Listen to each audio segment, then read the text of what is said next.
right, listeners, welcome to episode 8 of the Real Takes Tennis podcast. Bit of a hiatus for us right now. We were so consistent with the week in, week out for the past 3 weeks, but some things came up and we had to just readjust and focus on getting our guest today. He's a hard man to find, but fortunately we have some personal connections with his brother, and we were able to lock him in for today. Quick side note before we introduce him: I was absolutely working his brother in a set on Saturday once I saw, and he was watching Had to you put that play. in. Yeah, I had to put that in. I was thinking about this all day. And he pulled out a link of you playing, and I was like, "Oh, okay, no, we gotta get him on." But yeah, welcome to the Real Take Tennis podcast, Vasil Kirkov. Welcome. Thank you guys for having me. It's a pleasure and look forward to it. No, I'll pass this over to Kay because I know we want to make sure our guests feel nice and confident when in a good environment here. So I know Kay has some stats that he wants to share out. So I'll pass it over to him on this. Dude, I've been chomping at the bit for this one, and Vasil, every fiber of my being right now is like preventing me from doing the Bruce Buffer UFC introduction right here. Oh boy. Um, I'm gonna start with the stats. All right. Hailing from Bulgaria, our guest today has compiled hundreds of singles and doubles wins on the ITF circuit with 10 plus singles and doubles titles. Jesus Dubs champ back in 2016. And boy, are we catching him on a hot streak right now, fresh off two challenger doubles titles and a finalist appearance in consecutive weeks. Vasil is now at a high of 220 in the world in doubles. So it's our pleasure and honor to have you, dude. We're looking forward to this conversation. I can already tell you before we start, this is probably going to be the best episode. Appreciate you, boys. Looking forward to it. It's going to be a good time. All righty, man. Well, I just wanted to dive right in. I think our listeners want to know the backstory, right? What it takes to do Yeah. what you do. So maybe we just start off with tell us a little bit about like your background, how you got into tennis. Yeah. So I'm 24 years old right now. I was born and raised in a small town in Bulgaria. Population probably around 50K, real small. I mean, um, yeah, I have an older brother. You guys obviously know him. He's not great at tennis anymore, obviously. Just We know him kidding. too well. No, way too well. But yeah, I grew up pretty much on the court. He was always, playing with my father. My father's a tennis coach. We had a, four court club. I mean, not the clubs you guys expect to see here in the States. It was, very small. So very tight community. And yeah, I was always on the court. My brother was practicing with my father. And I was always just there, like hitting balls and like the fences and just picking up balls, just being around tennis my whole life. And so we had a green card when I was about, I think, six or seven, and got the opportunity to move to the States for a better future for us. And my dad took it. So moved to Colorado and we did that and spent about 2 years there. And after that, my dad just realized that wasn't the best spot for tennis since my brother was playing a lot and I was starting to come up as well. So he moved us down to Florida, Tampa, where we currently live. I currently live, and been here ever since. Haven't looked back. Nice, dude. And when did you start playing? Do you even remember?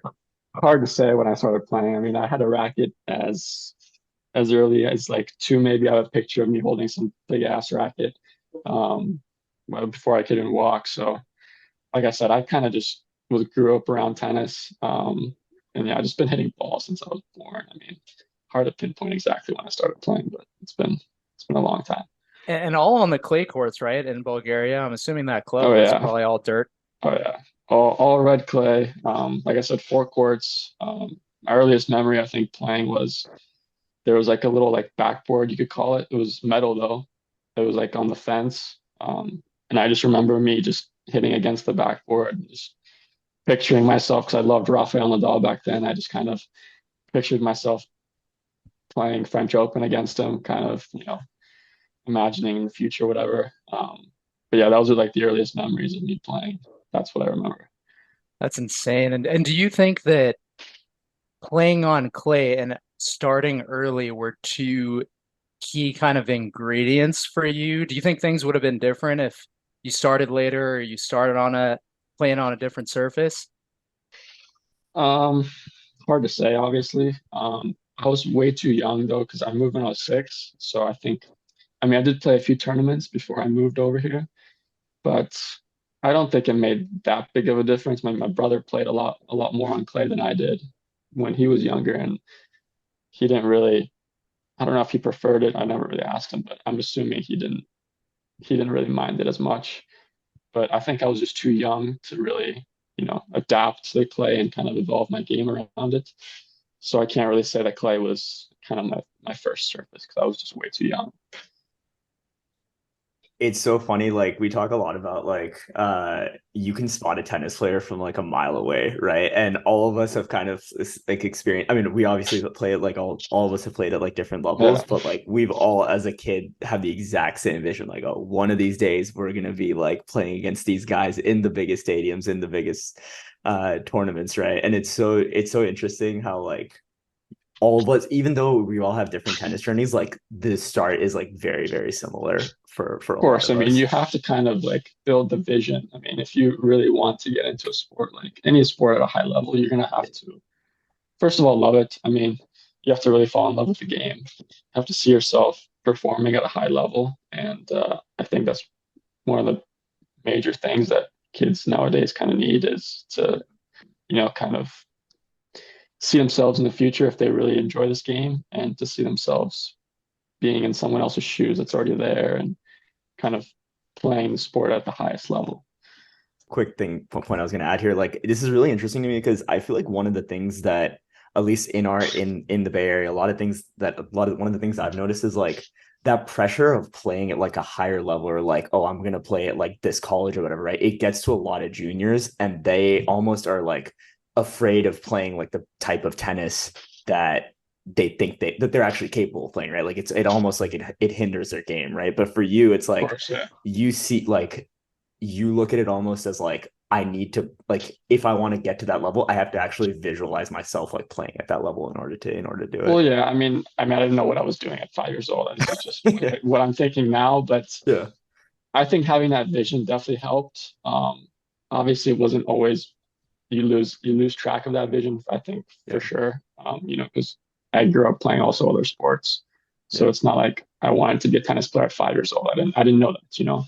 But I think having that vision and then seeing the end goal, which playing at Roland Garros, stuff like that, or whatever it may be, seeing the end goal, um, and then kind of thinking about it, dreaming about it, obviously, and then just drawing up like the steps to get there. Obviously, like I said, I wasn't thinking about this at 5 or 6, but now that I have time to reflect and look back at it, like what I do now is I look at the steps on what's my next move to get to where I want to be. Whatever my goals are, I just kind of see, drawing up steps on how to get closer to my goals. So I think And that's huge. yeah, and I don't want to go too far ahead because we can take it chronological a little bit, but Yeah. did you ever think about going to college or was the vision always professional tennis? Because I think to P's question, I feel like a lot of the kids, especially again here, have this goal of getting into college. And if that feels a little too short-sighted to me, I think the vision's got to be grander than that, right? Yeah, of course. I mean, it really depends what you want out of it. My vision wasn't like what obviously I saw some visions when I was young, but once I got to like 10, 12, 13, 14, like I wanted, you know, it started becoming more clear that I wanted to be a professional tennis player as, I started playing more USTA tournaments and all these things. Um, but yeah, it really just depends on how my results were going, in these USTA events. I started winning some matches. I started, being ranked higher, and once you start, building kind of like your game and your ranking, all this stuff, you kind of see ahead a little bit. And it wasn't until maybe like 16, 17 when I started playing more like ITF juniors, where I felt like, okay, I really wanted to just turn pro. That was like the goal. The next step was to turn pro. I didn't really want to go to college. Um, But yeah, I think just based on results wise and how I was feeling, I always wanted to go pro and not go to college. You'd have been money at the CMU one spot, my brother. I would have The loved U to play with my brother, honestly. That would have been nice, but I don't have the education for that, unfortunately. the Not the UAA brightest. UAA would have been a wrap if you had gone to CMU. I would have been sick. I would have loved to do that. It Hall is of Unfortunately, my very Fame, brother took Hall all of the Fame brain stuff. D3 record, dude. That would have been nice.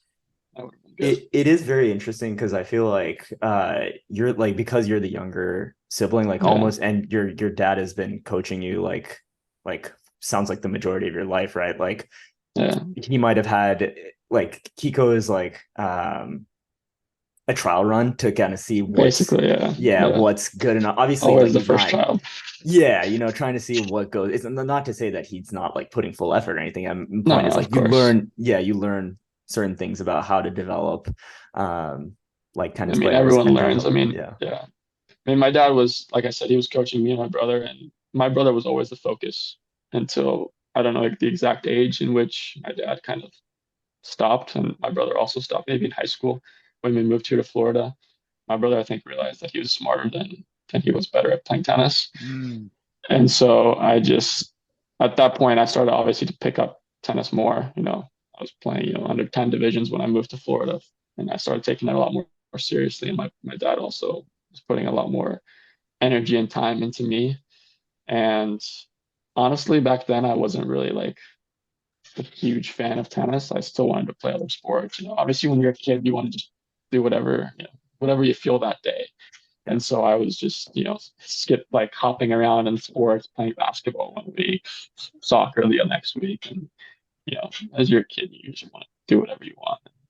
I wasn't huge into tennis, but I think a big, big moment for me for my tennis career was going homeschooled in seventh grade. Mm. That's when I really kind of took tennis a little bit more seriously at that point. You know, you said a lot of interesting things, but one was that you thought that Kiko was smarter than he was better at tennis, which is really interesting because he was still really good at tennis. I mean, if No, he you was. look him He up, right, was. he's top 100, top 100, Oh, yeah, 150 player in the country. So 100%. to make that realization is pretty interesting. And I wonder if kind of your early development had something to do with it because you were probably even better relative to your age group. Well, I mean, I obviously in USTA you have, rankings. And so I started coming up in the rankings maybe in the 12 and unders. Um, and my brother was already, 17 at that point, and he was still, playing the local tournaments and stuff like that, but he obviously wasn't ranked that high. And so when I was 12, I think I was probably, top 10 in the country. I was top in my little age group, you would call it. And so my dad saw that I was just maybe a little bit better at that age. And he just saw that maybe I had more potential than my brother did. And my brother wasn't also very keen on working that hard. I mean, he obviously worked hard in That's tennis, but right. people don't really realize how hard you need to work to be, a professional athlete. And I don't think my dad saw that he had the most weapons, I would say, for making it to the top of the game in terms of just being like one dimensional, like we were talking about earlier. I mean, this is not to, shit on my brother or anything, but I just think that he kind of maybe hit his peak and just he realized that. So I think that's really smart that Yep. he stopped playing earlier and realized that he had more of a future, you know, being an engineer, which he is now, than spending years and years like a lot of the guys do on tour right now and spending so much money to try to make it when to me they're a little bit delusional and Mm. to thinking that they can make it, but they just keep burning away money and time and resources that can be put towards other things. So Yeah, that's one thing we talk about a lot is like this nature versus nurture argument. And like, where do you stand on that? Because I definitely feel like it is binary after a certain age, whether or not you're going to make it. Like after 12, 13, if you haven't started, this is my theory. So I'm curious to know your thoughts. If you haven't started developing those weapons, if you don't have the fundamentals, if you don't have the technique, if you don't start at an early age, I feel like it's a really uphill battle. I mean, what are your thoughts on that?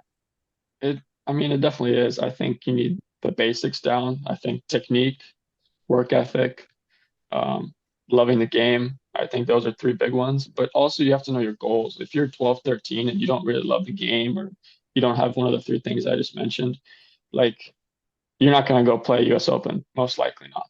Like that shouldn't be like your goal. Maybe your goal is to get into, college, D3, D2, whatever it may be. You have to know what you think you're capable of and then go after that. Maybe a little bit delusional if you know, have, you know, very big weaknesses. Obviously at 12 or 13 you can still develop, which is um uh, you can't really tell if you're going to be unbelievable at 12 or 13, but you can kind of like see the path forward.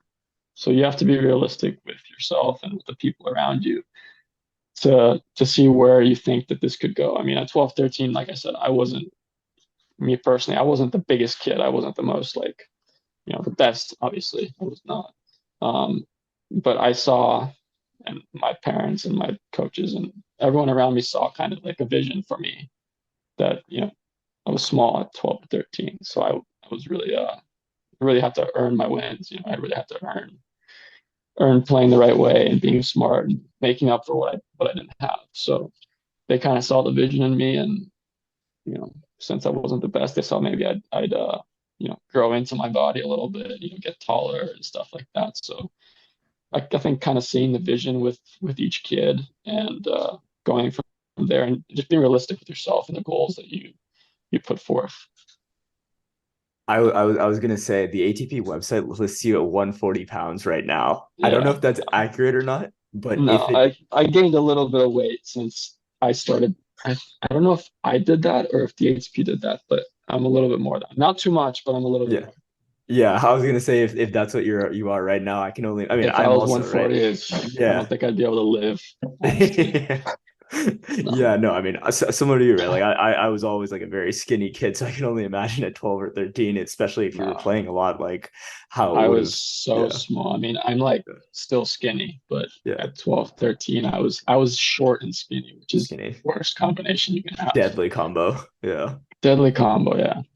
I actually wanted to keep it in the junior part, real quick. Like kind of paint a picture for what your training regimen was like once you and your family like kind of decided, okay, like you have potential. Like for, I mean, our back, like we were going to school 9 to 5 and then played Yeah, like 2.5 hours maybe for clinic 5 times a week, and then yeah. that was it, right? But by then you were already like playing a lot more. Like paint a picture of what your training regimen was like at that point.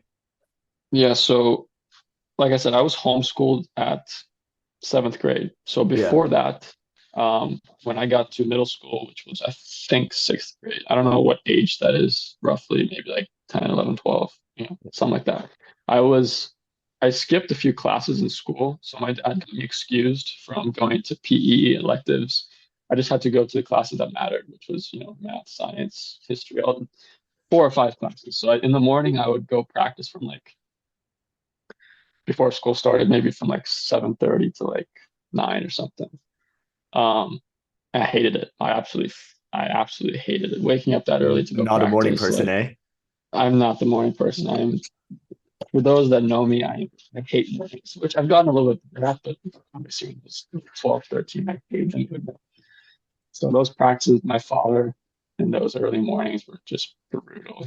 I wouldn't listen, and he'd make me go run, and we were just fighting all the time. I don't know how we got any practice done. So yeah, I don't know how we got through that time, but yeah, I did an hour and a half in the morning. I do school, finish maybe around like 4, go home, eat, and then practice with my brother and his friends. My dad was working at the time. He was either a coach at Saddlebrook or he was doing privates. And we were just on the court next to him, just playing. It was either just me and my brother, or he'd have a few of his high school buddies. When obviously before he went to college, and so we'd always practice with them. But I'd be an hour and a half in the morning and then another hour and a half, 2 hours in the afternoon with hitting with my brother. So And what almost kind four of, hours.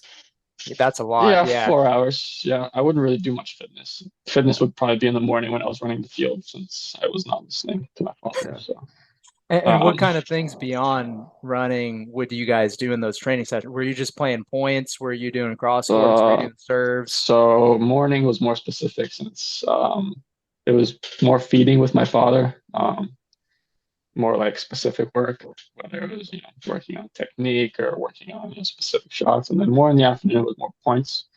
My brother hated to drill.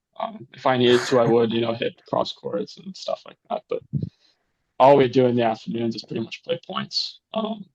And since you guys found out that I was a really small kid, I had to run a lot since my brother was 5 years older than me and he was hitting the ball a lot harder than I was. So I had to kind of scrap and find a way to outmaneuver him, which led to some good habits and some bad habits. But that's just the way it is. I'll take that because it developed my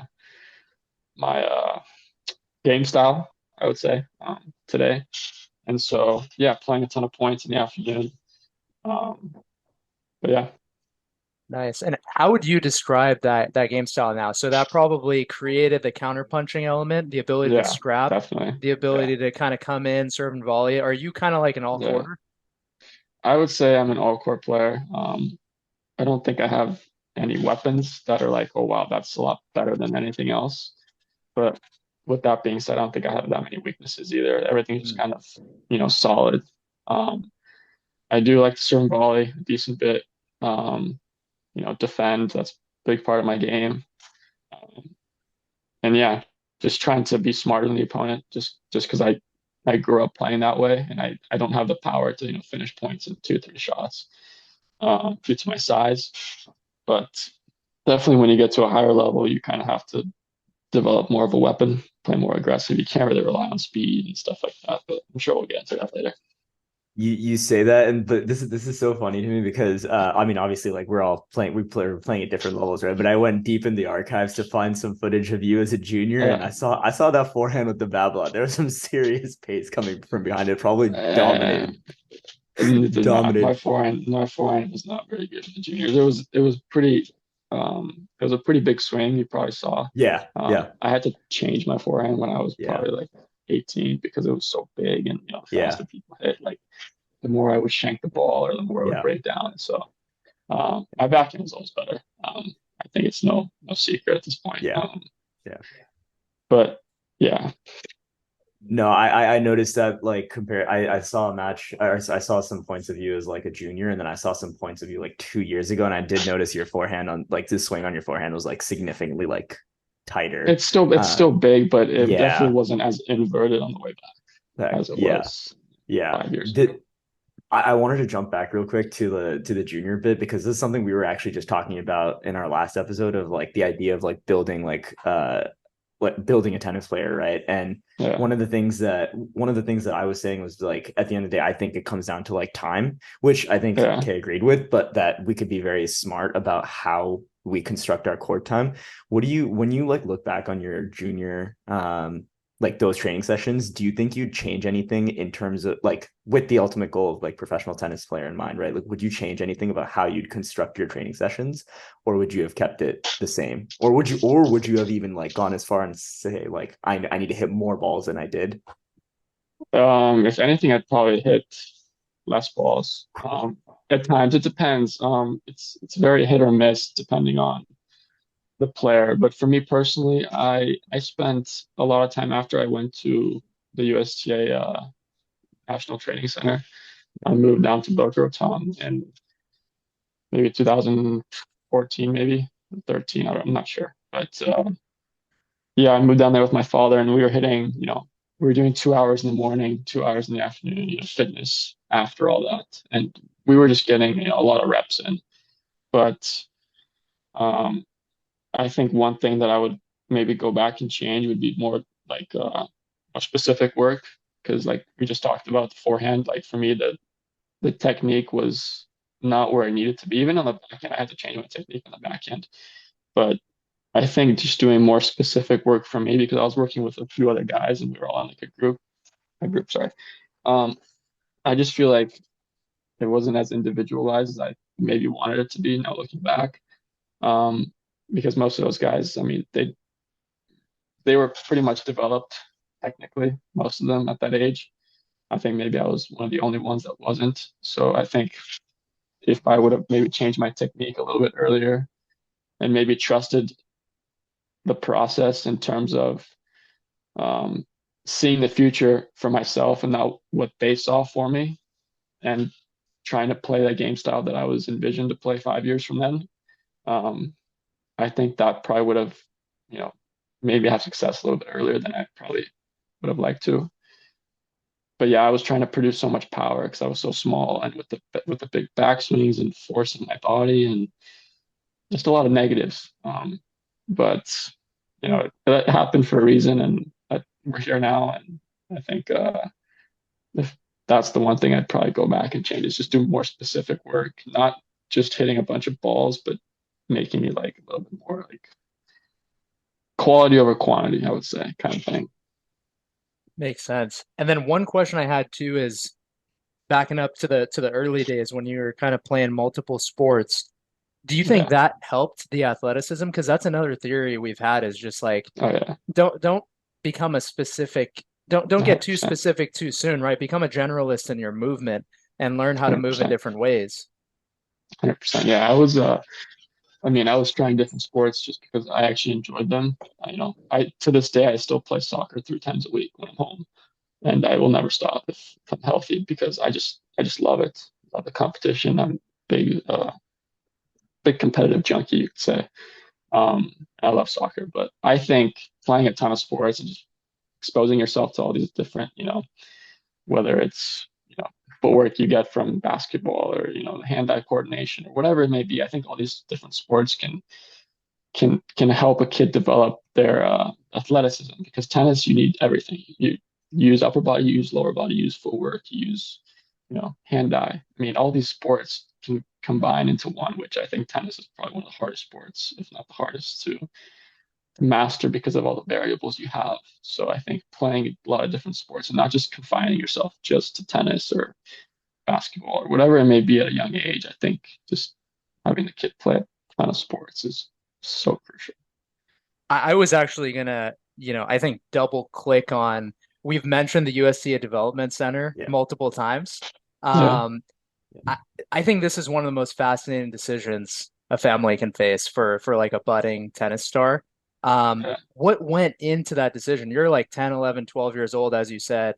What went into the decision? How much do you, as a kid, play a role in that? And ultimately, how was the experience and like, would you recommend it? And that was going to be my exact question. The only other follow up I'll add to that is how'd the opportunity even come about? Mm, Yeah, so I think I was playing, I don't remember which tournament it was. I was playing a USTA tournament. It might have been maybe like Orange Bowl or something at the end of the year. And I finished my match, and coming off the court, I was approached by Kent Kinnear, who is now the head of men's tennis at the USTA. And he approached me and introduced himself and said, "Hey, like I work for the USTA, like down in Boca. I'd like for you to come over and get in a camp, just 1 week, just to see how it is."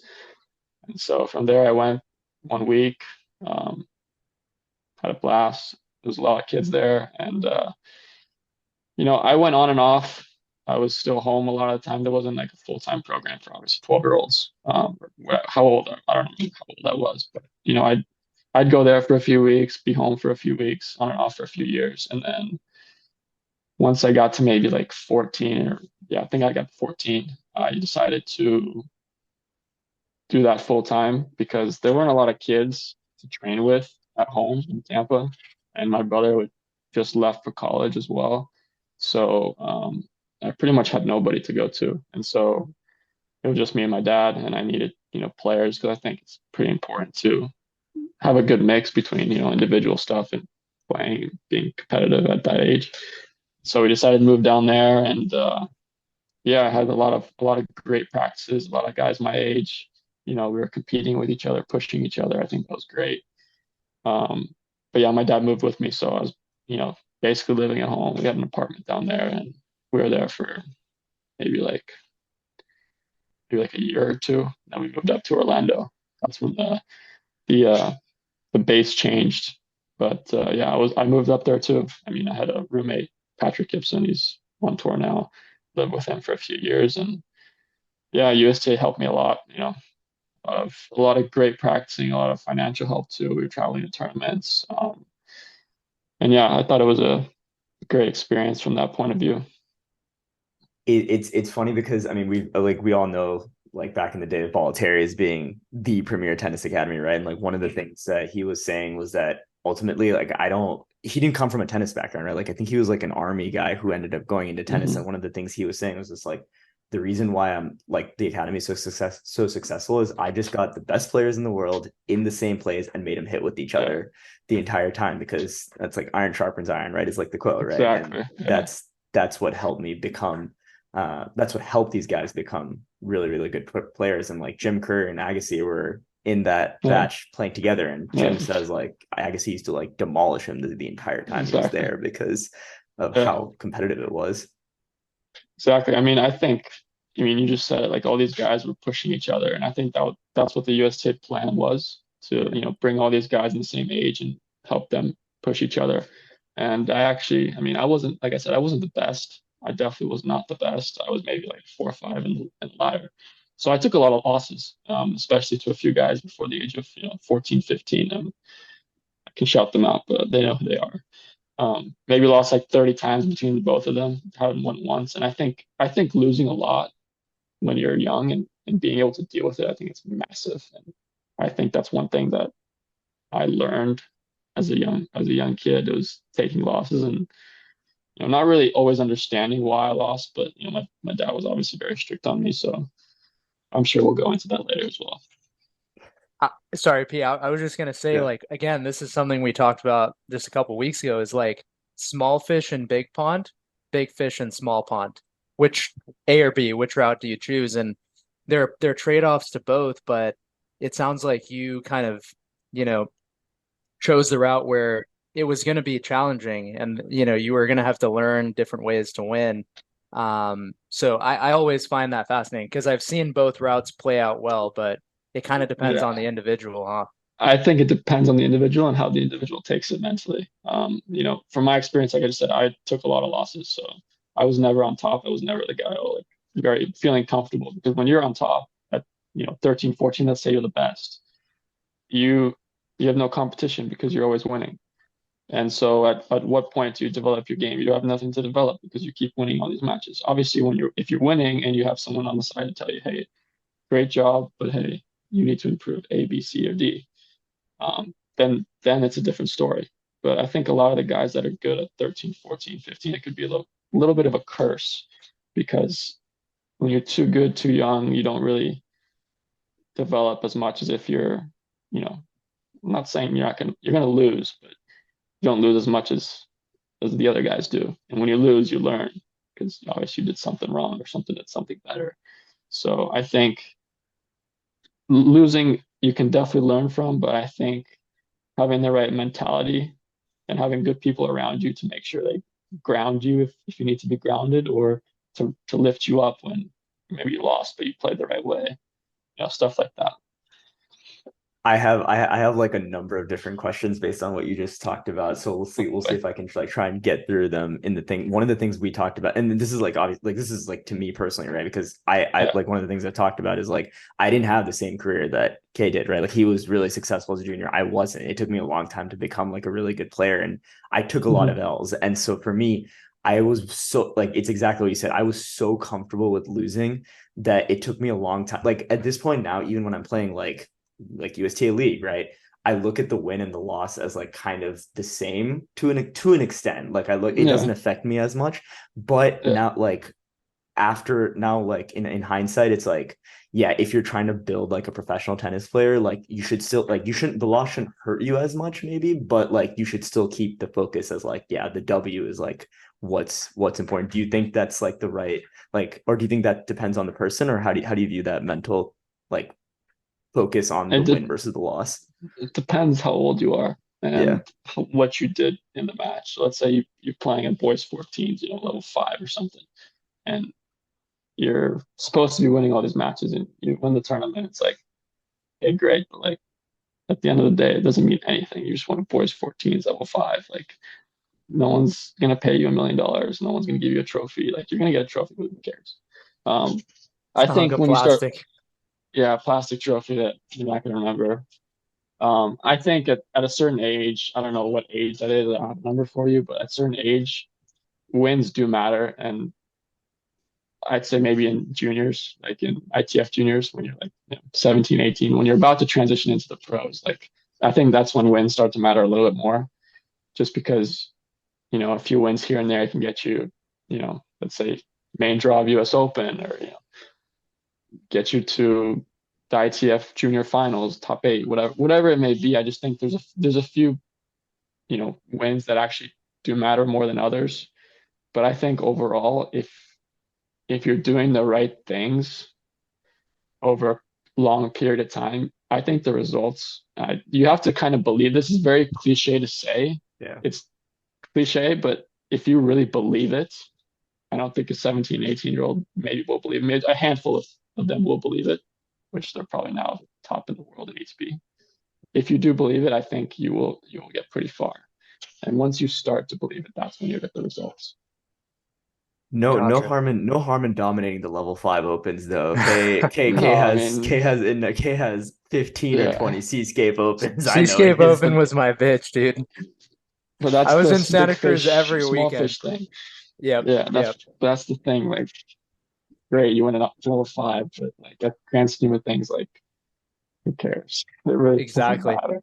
And to your guys' point, like I there's such a trade-off because a lot of those wins were all short-sighted. Yeah, Like, yeah, I was able to win, the final 6-6 against another fellow grinder or pusher, but I didn't yeah, develop the weapons. I didn't think about like who I was going to be when yeah. I was 18 years old. So I definitely agree with you guys about this balance. One question that I had for you, kind of maybe before we make the leap chronologically here, is you've talked about kind of your dad as your coach, and I'm very curious about that, that family dynamic, how important that relationship was, and kind of how important it was for your family to kind of get you to this level. Yeah, I mean, having a father as a coach is definitely has its pros and cons, I'd say. Financially, it's great. I mean, I have to pay for a coach. Um, but it definitely is tricky because you have to kind of, when you're on the court, he's your coach. When you step off the court, he's your father. Like finding that balance is not easy, especially when you're a young kid, 10, 11, 12. I always, was kind of a rebel in terms of not wanting to listen to him. Like I said earlier, when I was, doing 7 a.m. practices, I was always, not wanting to do things that he told me to do. I would get pissed off, and that's why he'd make me run laps, etc. But at the end of the day, like I learned probably a lot later than I should have that this is all like he's trying to help me, legitimately trying to help me. He wants the best for me. So, like I said, I realized that a little bit too late, but I think it's I think it's massive having a father as a coach, really. I mean, it's a blessing, and obviously like he helps you, no financial like problem. Like you don't have to worry about any finances, at 14, 15, like all that's great. But at the end of the day, like another part of your team, which is also a part of your family, which I think is just amazing. P and I, we're probably going to say the same thing yeah. here, right? But P and Oh I, boy. our dads were both beasts, but they were not coaches, right? They were driving us around, and Well, that's the thing, Doug. I would always remember those car rides back from Sacramento, 2.5 hours of just dead silence. Just Oh like yeah. Oh yeah. either it was arguing about me not being able to hit a ball past the service line for 2.5 hours, or it was just like dead silence. And I'm just trying to imagine Oh yeah. having We had that plenty more of that for sure.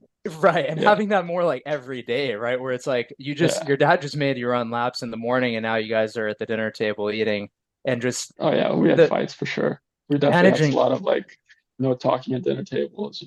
I was pissed off in my room. I'd be in It's trouble, whatever it may be, or losing a match that I did something wrong, which most of the time it was.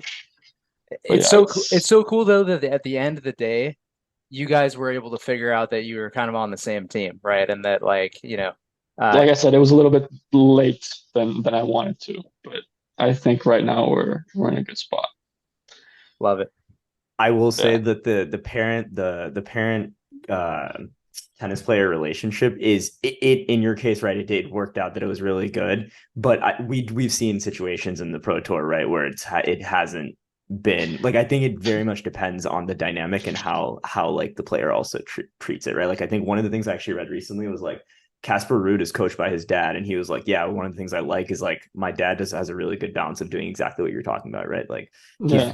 he's been around me his entire life, so he knows, Yeah. and he was an ex-pro, so he knows how to Yeah. coach me, but he knows how to be a dad at the end of the day. And I think also it's different because he was a pro tennis player, so he knows the mental in He and knows out. what's up. Right. Yeah. I think the Exactly. balance, I mean, I think when you get to the top though, like I think parent coaches have an understanding like Yeah. your kid is a top professional tennis player. I think the problem is more when you play USTA tournaments and the parents don't know how to handle it, or they try to be a coach Yep. and they're probably not. And you see some craziness in junior USTA level sixes. Good old Jimmy just lost a match, got hooked 7-6 in the third, or whatever it may be, and the parents just go ballistic. And I think that's pretty funny. But yeah, I've had some experiences in juniors that I think tennis just brings out a different Yeah. level of crazy when it comes to parents or kids sometimes. And to an extent, like I mean, I understand to an extent, right? Like they're trying to live vicariously through their kids, maybe, or they're trying to like, I mean, they're all hopefully trying to get the best out of them. Of course, But yeah. at the same time, one of the things that we've talked about this on the last episode, Gilbert Arenas is like, famous NBA player, guy was a stud back in the day. And one of the things that I really liked about listening to him coaching his kid, who's now a top basketball player, was like, don't coach them based on what you see in the game. Coach them based on what they see in the game, or like basically ask them what they see in the game so you can like correct them through their eyes, Yeah, right? Because that's like what you're seeing and what they're seeing are like two completely different things. And I think figuring out that like coaching 100%. dynamic is super interesting because I mean I have a cousin now who's playing 14 16s whatever, right? And like family is Yeah, very focused on like the wins and the losses as opposed to maybe like the development of the game as opposed to like yeah, specific aspects of the game that you can develop. And it's hard at that age, right, as a 14-year-old to have the confidence of like, yeah, like you're just listening to what your parents are telling you, so it's like interesting that you're like interesting and good that like because your dad had such a good background in the game, he was able to like self-correct and like take you guys on that path. 100%. 100%, yeah. I mean, my dad never played professionally, but he taught himself and he knows enough about tennis. He picks Yeah. up sports pretty quickly. So I have full trust in him and what he's brought me and my brother to. I can't thank him enough for that. Did you or would you ever have, if things had gone differently, take a hiatus from tournaments to develop your game and work on specific things, or was it always kind of a cadence of tournaments and a schedule? I don't think I ever stopped playing when I was healthy to work on my game specifically. We have preseason, you can call it. I think preseason really is a thing until you reach pros because you're always trying to work throughout the year, you're junior. But I don't think I ever took time to just work on my game. There was that one preseason, you can call it, where I did change my forehand. And then I changed my backhand kind of mid-year, you can call it, but it only took a few weeks. But I think I think just finding a balance when you're a junior between like what you need, let's say you're 14 and you have to change a forehand, you have to change a backhand, whatever it may be, you have to know what you particularly need, and then you prioritize that. So, do I need more matches at this time? Go play tournaments. If I need to fix something in my game to take me to the next level, maybe you sacrifice a few tournaments, play courts.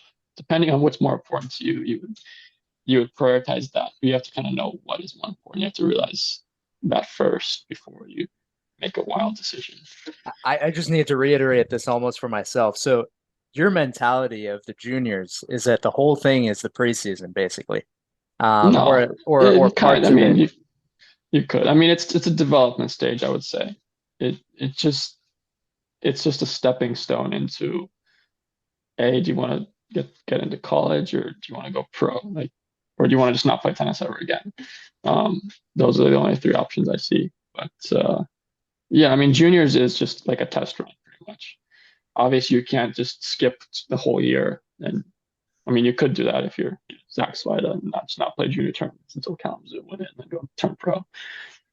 But everyone has their own like path. Um, if you commit to the path, I'm sure you'll find a way. You'll find out if it's working or not. But yeah, I was never big into stopping during a year to change something or to work on something. I was always working on stuff more or less during tournaments or during competition. So And it's the tough thing about like tennis, right? Is big because it's a year-round sport. You don't have necessarily yeah, the time to like yeah, change it. exactly. I mean, we all know like Steph, like in between his sophomore or junior year, Steph Curry, right? Like in between his Yeah, sophomore and junior year, his dad was basically like, yeah, if you want to play in college, you're gonna have to get your shot like a lot higher. So they yeah. had I that actually entire. recently saw that. You saw that? Yeah, Yeah, yeah. I No, just and recently saw it. Yeah, underrated was yeah, pretty good, huh? underrated. Yeah, Yeah. very Uh, underrated. yeah.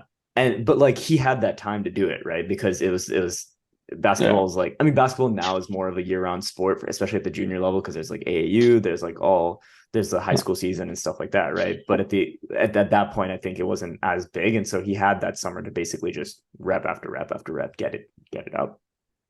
yeah. I mean, I think it's important to have a base, whatever sport you play. I don't know anything about any other sports, but tennis. So we're talking about juniors. I think juniors is a time to develop a base. Obviously, the younger you start, more time you have to develop a base, technique, footwork, mental, physical, whatever it may be. I think having a good base to work with in anything you do is just vital because you have hold in your game at 13 and you just continue to play tournaments and continue to chase the wins, the highs. Like it's not going to work. You're not going to see any results. You'll see the results maybe temporarily, short term, but long term, you have to see a vision. So that's just the way that I would approach it if I had, to train a kid. Two-part question before we move on to some of the post USTA and like late junior pro consideration stuff. First, my first question is on the technical stuff that you're talking about. You see guys at the pro tour who maybe don't have like the cleanest forehand or backhand or something, right? Like there's something janky about it. Why do you think like they're able to succeed with that stroke, given that there's like a major hitch or a flaw or something like that, if the base isn't as like solid? Or do you think it's like it is actually like technically sound, but it just happens to look funny? Who do you have in mind when you say that? I think like Give, in give me a my player. yeah, I got you. I think Gasquet's forehand, for example, is like Yeah, I I was think his thinking maybe grip like is Benoit Paire, let's say. Benoit Paire probably is the worst. yeah. I was gonna But say yeah. I mean, Benoit Paire, everyone knows his backhand is unbelievable. Yeah, his backhand's Serves money. unbelievable. He has Yeah. he has everything else that are very good. It's just the one Yeah. shot. So Yep. if everyone knows that one shot is weaker, Yeah. and he also knows your opponent also knows where the ball is going in a Going. big Yeah. moment. So he kind of plays his game to avoid that to play to his strengths. So even though Yeah. you have a very big weakness, Yeah. you can still make balls, just kind of making them and kind of playing around it. But Yeah. I think just the fact that everyone knows in the stadium that his forehand is weaker, you can anticipate that. I For think it's a sure. little bit trickier when one shot is a little bit weaker and maybe you don't know if the ball's going to go to that side or to the other side. But when you Yeah. know when it's where it's going, you can really prepare and build around that kind of. So I think that's why Benoit pairs, but also like the other part of his game, his backhand very good, serve very Yeah. good. Like he has everything else. Yeah. And with a forehand, I mean, that's why he's not going to be number one in the world because he had Yeah. a hole. But he made it to what, top 20-ish. Yeah. So Fourth round at you all can make it majors, I think. work. Yeah. Yeah, you can make it. It's just finding a way to work around it, I would say. Just to me, you Got got to it. be smart. Yeah. One the other question before we jump ahead was you mentioned in the US at the USTA camp, basically there were a lot of kids who were playing in your or who were there who were beating you and who you were beating as well. Like one of the things I was trying to find who the like top ranked kids in your age group were. Who were some of the kids who were in that camp who've like gone pro or who were So there? Patrick Gibson, my Yeah. roommate, I live with him. He's Yeah. now around 2.6 to maybe 2.7 or something in Yeah. HP. Sam Rithis actually just retired a few months ago. Oliver Crawford, about 200 to something HP. Gianni Ross, still playing, just finished college. I think trying to make it as well. I think he's in. I don't know. I don't actually know his ranking, but and there were a few younger guys who actually stopped playing. Who the two guys that were beating me in the 12s, 14s, they don't play anymore. Well, actually, one of them plays. Alexander Delcroft still plays, but Noah Macron doesn't. Maybe in college he plays, but yeah, all those guys I kind of grew up playing against, training with them, traveling with them. So it's great to see some of them, still playing. Some not so much. Trent Bride, also one of them who actually stopped playing. But all these guys went to college, and life just took them to a different path. The ones that are not playing, but yeah, all those guys we grew up playing together and battling it out. Right. Well, Yeah. I think this is a perfect lead in into the other fascinating life decision, right? Which is pro College, versus no college.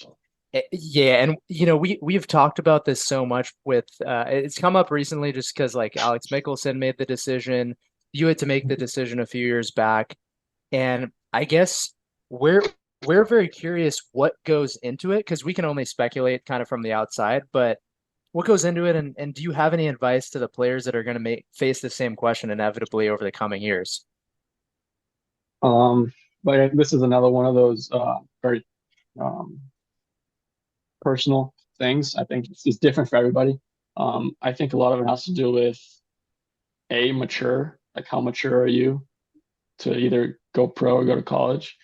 Um, and maybe the biggest one is your results, like how good are you and how ready are you to go and play professional tennis with the big boys.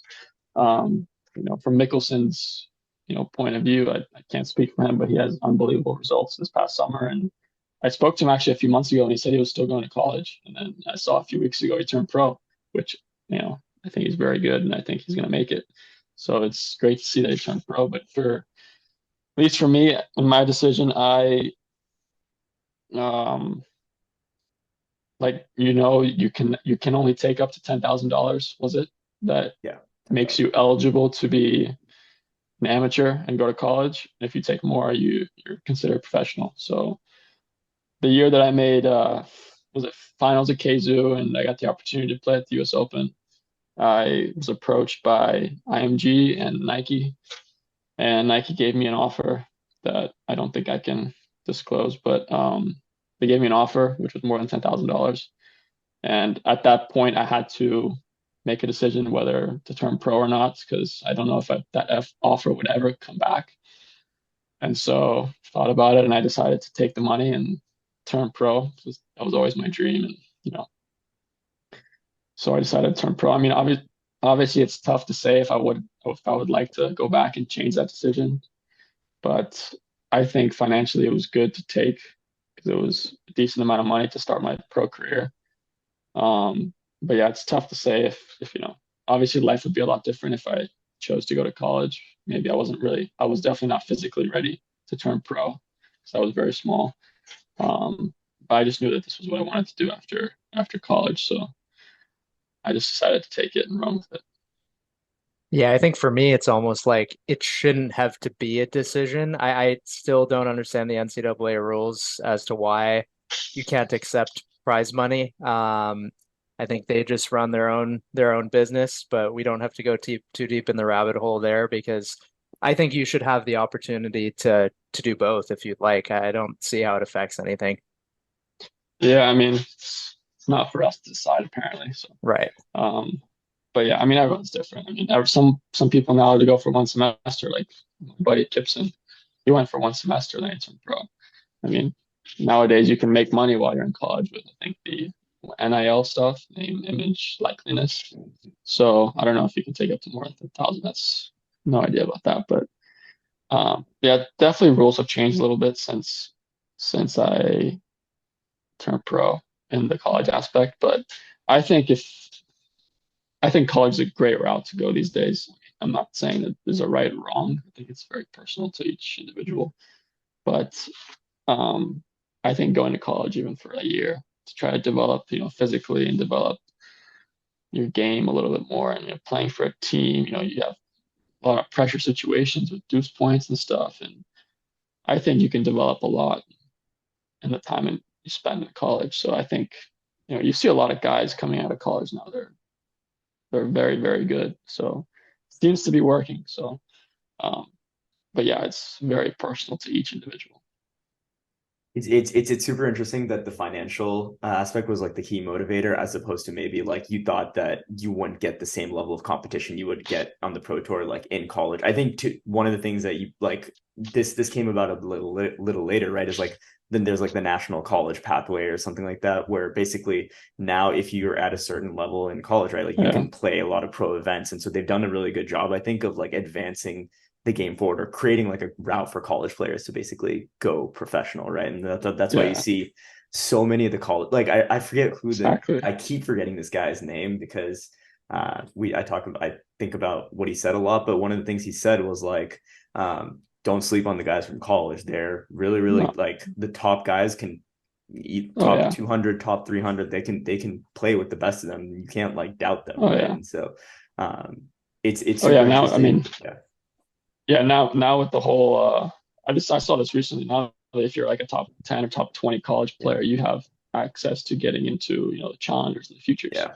Yeah. Um, I think that's a huge advantage to going to college. And I think it's a lot of people are going to go just for that. Because if you Yeah. can make top 20 in just in college, you don't have to be beating guys 700, 800 in the world. It's just college. If you make top 20, you can get into, Yeah. you get the opportunity to play against these big boys. And it's a great opportunity. So I think that's going to make a lot of people go to college nowadays if they weren't already going to do it. But yeah, I think there is some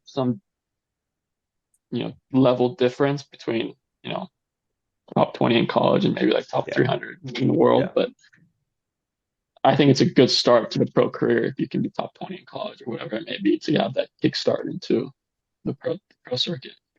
For sure. And like it's one of the things that like one of the reasons I personally am just a proponent of like someone like as good as you guys who like are making that trade-off. One of the reasons why I just personally thought that was a great decision to go, like a good decision to go to college is like like I think just like the fun aspect of like you still at the end of the day you still have a Yeah, life to live, right? And like college exactly. It's a backup plan. exactly. But like aside of like the partying, maybe it's just like some of our best friends are like guys we met in college, right? And so like there's like that type of bond that you form. If you go pro Exactly. Yeah. that first year. The second thing was just like you have that full if you even if you want to go pro, you still have that full first year to like work on your Yeah. game and like get stronger and everything. Yeah. But that's why like I thought like because I mean Ethan Quinn also had the exact same choice to potentially make, right? And he did the exact opposite. He went to Georgia, and so Exactly. it's super interesting to see like the like difference between both those guys at that level, deciding Yeah. what they had to do. Yeah. I mean, I think unless you're like already winning pro titles before you go to college or, number one in the world junior, winning slams and juniors, I don't see why you wouldn't go to college with all the new, upgrades they have, all the different opportunities. Or if you just get an insane amount of money and you're, pretty damn good and you just don't have maybe the results. Like I didn't have crazy results when I turned pro. I was top 50 junior, you know. Um, so I think it's just depends on the person, what you want, and you know, yeah. If you hadn't gone pro, did you have thoughts on I where don't you'd have know. gone to college? I literally turned pro like maybe 2 days before I was able to get contacted by Co- college coaches. Oof. It was like right before the U.S. Open. I think that's like when they're allowed to speak to you. But yeah, it's tough to say. I I'm could not see sure you where as I a would have gone. Gator. That's the thing. Like probably would have gone local, but a lot of my friends actually went there, so I don't know how much scholarship they have. Hmm. So Nice, dude. Um, P, unless you have anything else, I wanted to move forward again chronologically here. Um, so me and P were doing kind of a deep dive on the recent results, and mhm. dude, crazy year, right? 16 tournaments, got like 34 wins. We're barely in August, Yeah, averaging more than 2 tournaments a month. And you're like consistently getting semis and finals. So I think the question is, oh, not to mention, you're also playing with different partners basically every week, right? So talk to us Yeah. about, the grind of tour life and if you've kind of settled on some type of daily routine or strategies to handle all the chaos. It's fascinating to even just look at the results. It's such a long list. Yeah. Little backstory. I was hurt for all of last year. So I'm only playing doubles now, as you guys know, at least for the time being. So yeah, all last year I was hurt. I had a back problem, kind of stopped playing for a while and try to get my body kind of back into shape. And so started playing up, I think February this year, and just decided to just take it easy on my body. Start playing doubles, and it turned out pretty well. Won my first tournament playing in over a year, so definitely a good start. But yeah, I've been having a lot of success in doubles playing with, like you said, a lot of different partners. Just because I mean, scheduling a full like schedule of just doubles with when you don't have a ranking.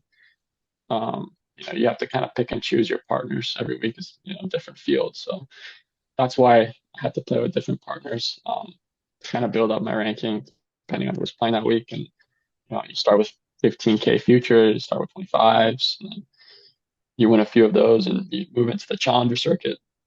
And so yeah, I've just been slowly progressing the ranking, winning a lot of matches, and yeah, the routine has just been it's more just taking care of the body. Like I said, with my back injury, I'm pretty fragile in the way I do things. I can't really lift very heavy, so fitness has been a lot of rehab, but still a decent amount of strength. But yeah, I don't practice very much nowadays.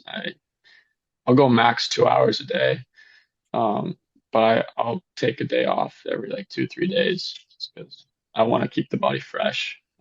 Putting too much load on it early on wasn't a great idea since this is not my first rodeo with an injury. So I've been trying to, take it easy, but, doing a lot of specific work, whether it's feeding, double stuff, or rehab in the gym. It's very personalized to me. And I work with a physiotherapist who's, and a trainer who's, providing me with all the workouts and stuff. So thankful for them. And yeah, it's been a lot lately now that I've been winning a few matches. I'm trying to, calm down on my weeks off. Trying to get the body back into, back to base, I would say. Um, but yeah, I'm just keeping the body kind of in a good spot is my number one priority. I think the tennis aspect kind of I've played a lot of tennis in my life, so I'm not going to really forget how to play. It's just more about can I put myself in a position to be healthy and play the tennis that I want to play. It's more the priority right Yeah, dude, sorry to hear about all the injuries. That's brutal.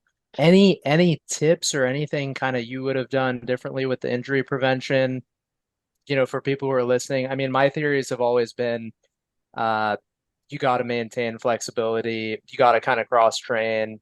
For those upper body injuries with the shoulder, like I had to really kind of train the rear delts and like try to get my shoulders in position and stuff like that. now. What are your thoughts on the tactical stuff? Yeah. I'd say number one thing is knowing your body, knowing what what your body, can do, won't do, what you're good at. For me personally, I'm pretty hypermobile, pretty flexible as it is. So um, stretching for me has not been, it's not a priority. I probably shouldn't be doing it all that much because I'm just too flexible. Um, but any advice I'd give, I mean, the last time I came back from an injury, which was 2021, I took 6 months off because of the same thing for my back, and I came back too soon in terms of playing way too much tennis in a short amount of time, trying to catch up for lost time, I would say, and wasn't really focused on my body. I was just playing a lot of tennis, and I wasn't really keeping the strength levels up, keeping listening to my body. I had a few back spasms telling me to stop playing. I didn't listen to my body. And I think this go around, yes, I'm playing just doubles and I'm maintaining a better and listening to my body a little bit more. But I think working on the parts of the body around your specific injury, whether it's, for instance, my back, I'd have to work a lot on my core, my hips, pretty much everything around it to try to stabilize so that my back doesn't really take a load. And that goes with everything. If it's your shoulder, you got to work on, your your elbows or your back, or everything's connected in the body. That's what I've learned over the years. So it could be your back giving you pain, but it could be most likely, your hip. That's the problem. You kind of have to. That's where knowing your body kind of comes into play. And I know it's very tough, and you can't really know what's causing the problem, but that's where you have to seek help and kind of finding someone you trust to help guide you, to give you some answers so you can get on a plan to get back to doing what you love. Talk to us a little bit about the back injury. I think the one thing that I didn't hear from you was it was like how it occurred. Do you think it was like as a result of just like playing too much tennis, or was it a result of like stress fracture, or like what happened? Yeah, so I mean, I still have a bulging disc in my L5 S1 discs. Um, and this happened in late 2018. This was basically my first year on tour. Um, I was just playing a tournament in, I think it was Canada. I felt some like irritability in my back, just thought nothing of it, but it was pretty low, like basically in my butt. So because the discs are pretty low there. Um, Thought nothing of it, came back, um, took an MRI, and the MRI showed that I had, bulging discs in my back. I had no idea.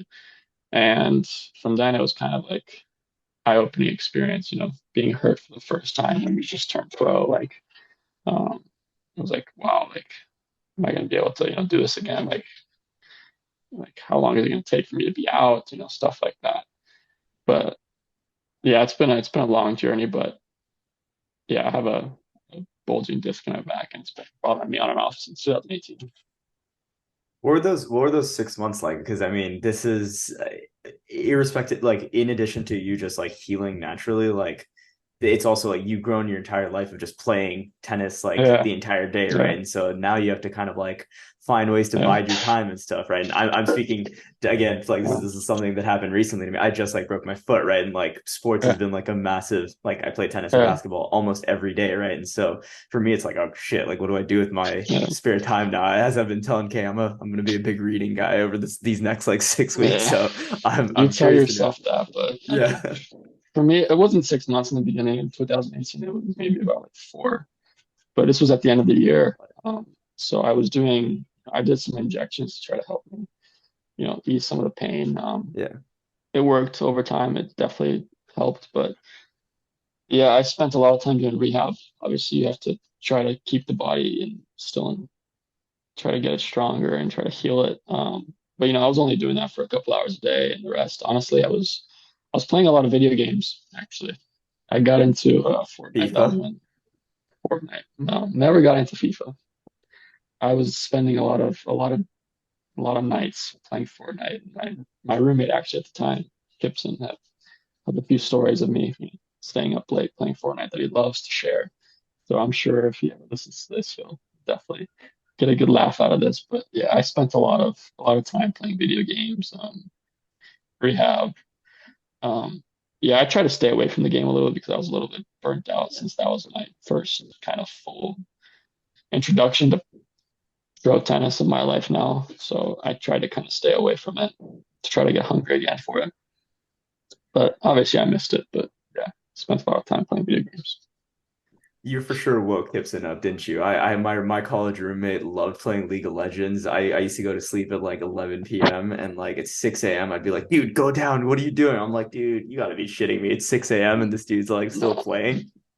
I didn't wake him up, but he woke himself up and found me playing at odd hours of the night. So that's the gist of that. That's just Yeah, that's I funny. was I was addicted to that since I didn't have to like wake up super early to Yeah.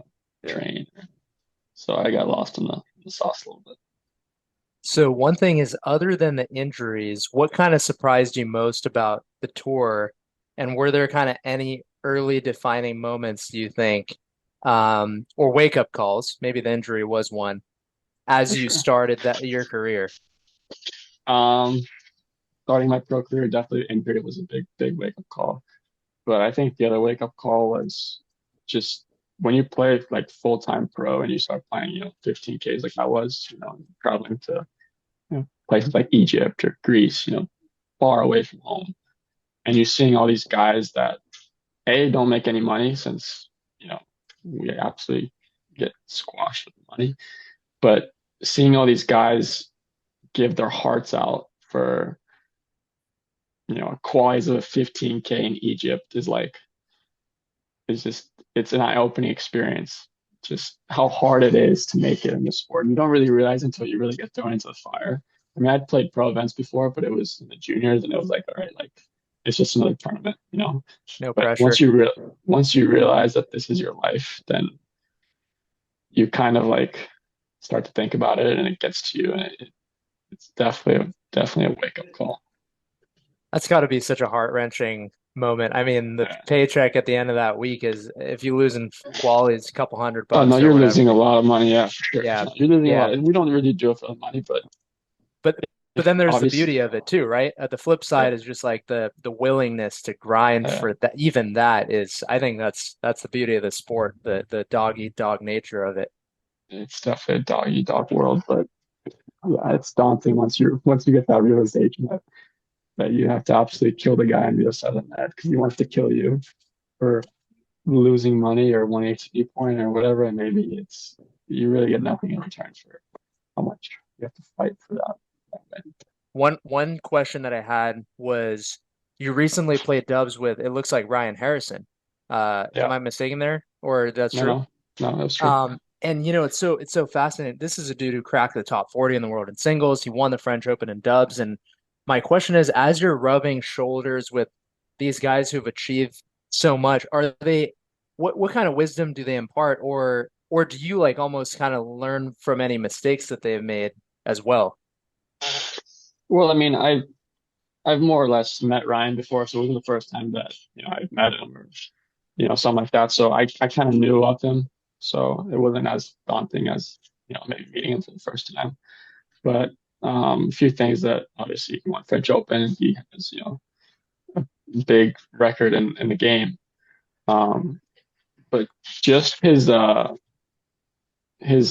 mind when we were playing doubles and his like tactics were a little bit eye-opening to me because it was like a little bit opposite of what I was thinking of, implementing in the doubles game. Let's say, for example, you do an I formation in doubles and you serve T. My initial like call out would be serve T on the do side and go left, but his is T and you go right. And for the reason being, because he's serving so big, someone's going to be late on a ball, and most likely I can cover they're going to hit to the right side of me, so I can cover that.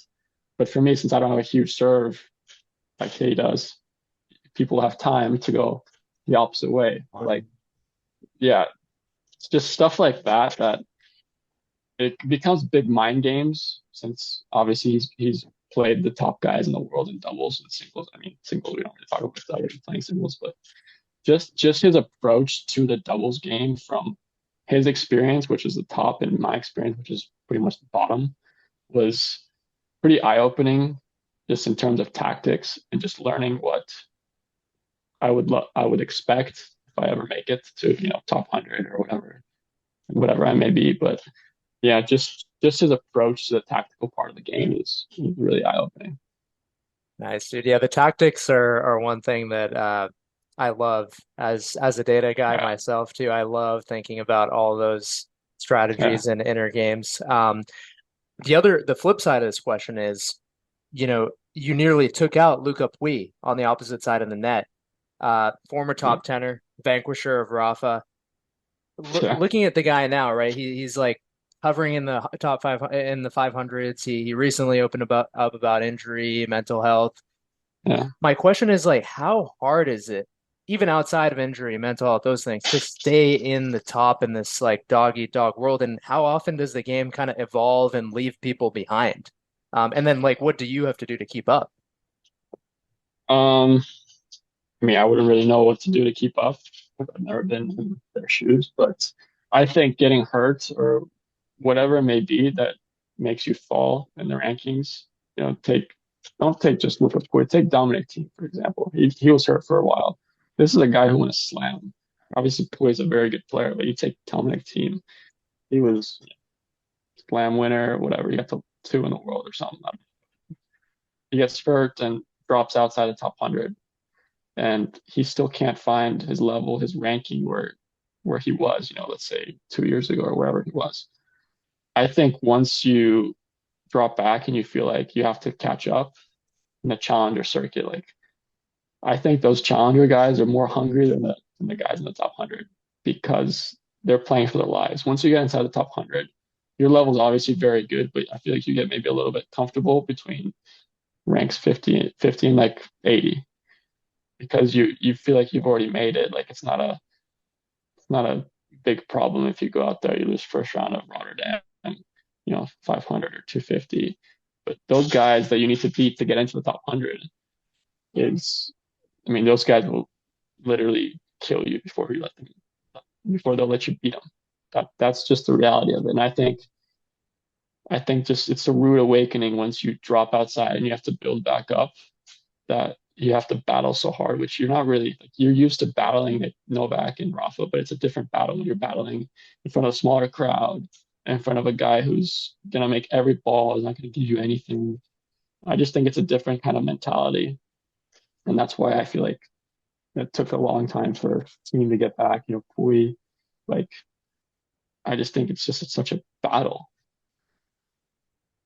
Two-parter on that. One of the things Agassi was saying when on his like second comeback right after 1996 or 1997, forget the year, but basically one of the things Jim was saying was just like, yeah, like he went back and he played challengers to come back up. And I mean, this guy he had already won slams, he had already made enough money in the world, like life's comfortable, but he played challengers, he picked his own balls up, and Yeah. Jim was like, yeah, I wouldn't have done it. And I think like it shows that, but B, it also shows like now I think like the guys at that level are also just really, really good, Yeah. which is why it takes maybe team like a longer time to Yeah. get back there.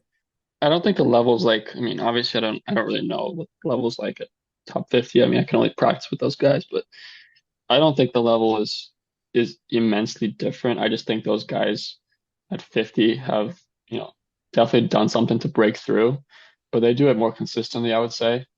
Um, I think the level, like I said, is not huge, but I think it's just the small things, the small details that that make a bigger difference between 50 and 150. And I just feel like those guys do it more consistently than the top 50, top 150 guys. Yeah, makes sense. A couple actually last questions from me. Um, Switching gears onto a more lighter note about the recent results, I gotta ask about the first match of 2023. You're coming back from injury, 21-19, third set, 10-point breaker against fellow Americans Kyle Kang and Aiden Kim in the Florida Futures. What the actual fuck is like going through your head in that match? I think that was like a decisive moment for my career, honestly.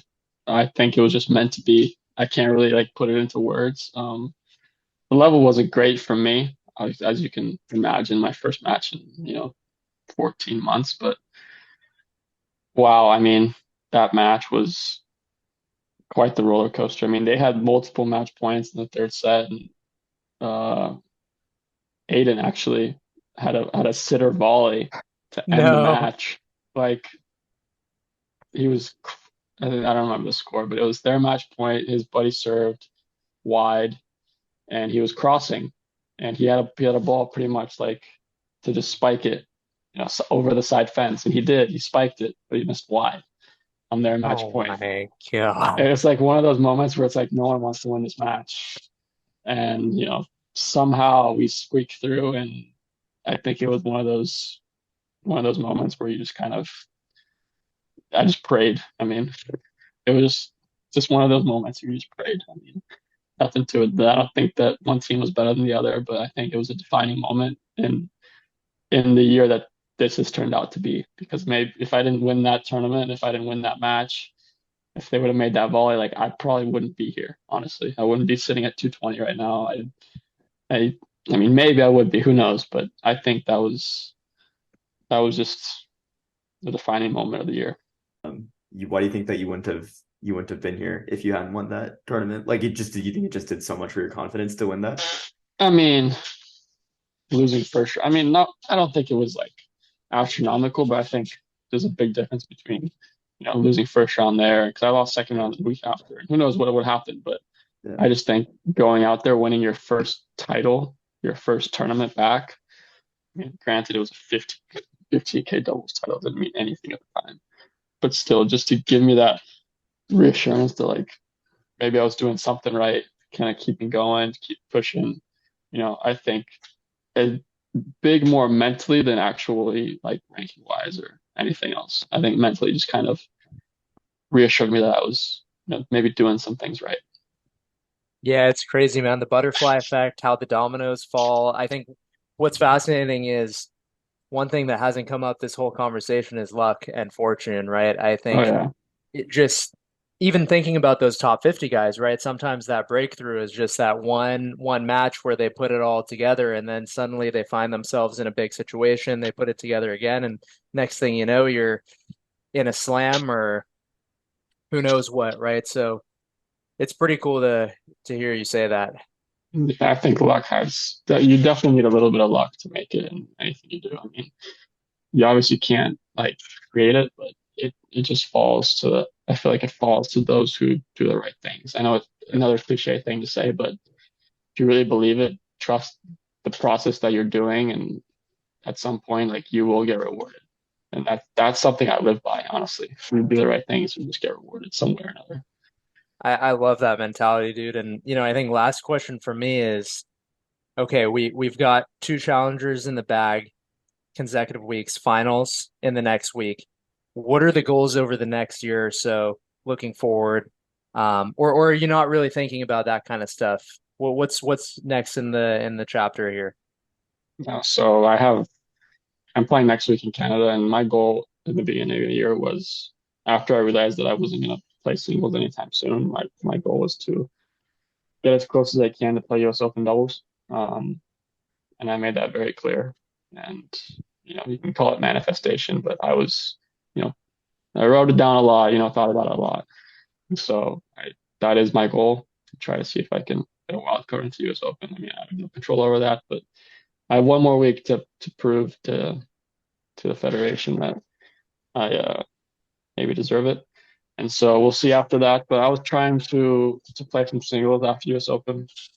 Granted, the body is feeling good, but yeah, I haven't really thought about after U.S. Open yet. That has kind of been the end all be all for my goals.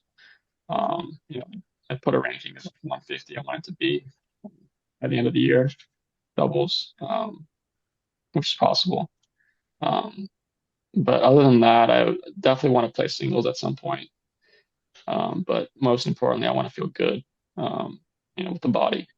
So my number one priority is to be healthy. Yep. And yeah, after US Open, I haven't really thought that far ahead. I like it, man. Single-minded pursuit. Fingers crossed we'll see you in New York. If we don't, we'll probably Appreciate catch you. you in October in Tiburon, That would be sick. um, Yeah. which would be amazing. Pete, do you want to finish us off here? Yeah, I got one final question Yeah. before we finish off. It's funny, I was on Instagram the other day and I saw I think this is after Mackie and Ben won their or got to the finals of DC, and Riley commented, I think, like these singles guys are just like really good. As you're playing like doubles and you being like elite singles player yourself, do you think the elite singles guys are just that much better than any doubles pairing, no matter how long they've played together, how much chemistry they've had? Like, what are your thoughts on that, like, balance Mm, and the that's difference? a great question. I mean, I don't know if like the top guys, I've hit with the Bryan brothers, so Yeah. I can't really tell how. I mean, obviously they're unbelievable, and all the top doubles guys are great at A, serving, B, volleying. But I think the singles guys, I don't know who's better. I can't give you the answer to that, but I think Yeah. doubles guys are more well-rounded. Um, and the biggest difference I think between them is returning. I would, me personally, I prefer to play with someone who can make a lot of returns, even if they don't volley that great, because I think a lot of it's positioning the net. But if you can't return, like you really can't, can't start the point. You can't break serve. It takes two to tango at doubles. So I think serving, returning, and volleying are the biggest things, but I can't really give you an answer on. I think singles or doubles players are better. I would probably edge towards singles players if they can volley, just due to the fact that they can pretty much do everything else well. But yeah, I mean, there's a reason why the doubles guys are how good they are, But you see a lot of singles guys dominating the Masters 1000s Yeah. because those are pretty much the only tournaments that they play, and like Indian Wells in Miami, just because it's a great atmosphere and they Yeah. play. But yeah, I can't really give you an answer. Me personally, I prefer to play with more of a singles guy than a doubles guy. Did when you were in juniors, did you think that as well? Like, did you think that like you can only if you guys are like, you have a really good singles player that you're playing with or someone who can return really well, you guys are going to do really well in doubles? Or what were your thoughts? I don't even know if I was even thinking about that in the juniors. I Really? just wanted to Interesting. pick the. I always preferred playing with lefties and doubles. I had a lot of success with Danny Thomas, Danny who's a Thomas. lefty. Yeah, yeah, Yeah, we ended up winning Kalamazoo and yeah. making finals of French Open doubles. But yeah, it's easy when you have a lefty server because I mean they're not going to pretty much Yeah, get broken. yeah, But in juniors, you don't really think. I just try to get the best person possible that I have the most yeah, chemistry with. So yeah, in pros, it's a little bit different decision making for picking partners, but um, then it's obviously tough because you don't know who's playing the tournament or stuff like that. But yeah, I prefer to have someone who can obviously return yeah. well, but obviously can do the other things well, Yeah. decently, I guess. Um, Two-parter, two-parter on that. I remember Kokonakis and Murray played doubles together, and Kokonakis was like, "Yeah, dude, I love playing with Murray because he's yeah, Kokonakis was playing on the ad side, and he was like, yeah, dude, Murray never misses a return, so I'm always up love 15." And like, exactly. yeah, Yeah. I mean, Murray, you put Murray in anything, you put Novak in like yeah, those two returners, like yeah, they'll break serve like eventually. They just yeah, don't miss returns. They know what to do. yeah. I think it's a huge part of doubles returning. It's massive, I think. Just as big as maybe volleying. But yeah.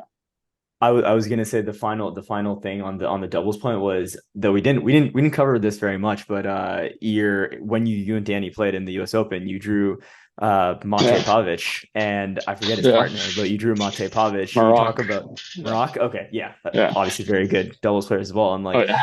you talk about, you having like a or like you being partnered with like a lefty server. You're on the receiving end over there. What's receiving like a Yeah. guy like Mate serve like?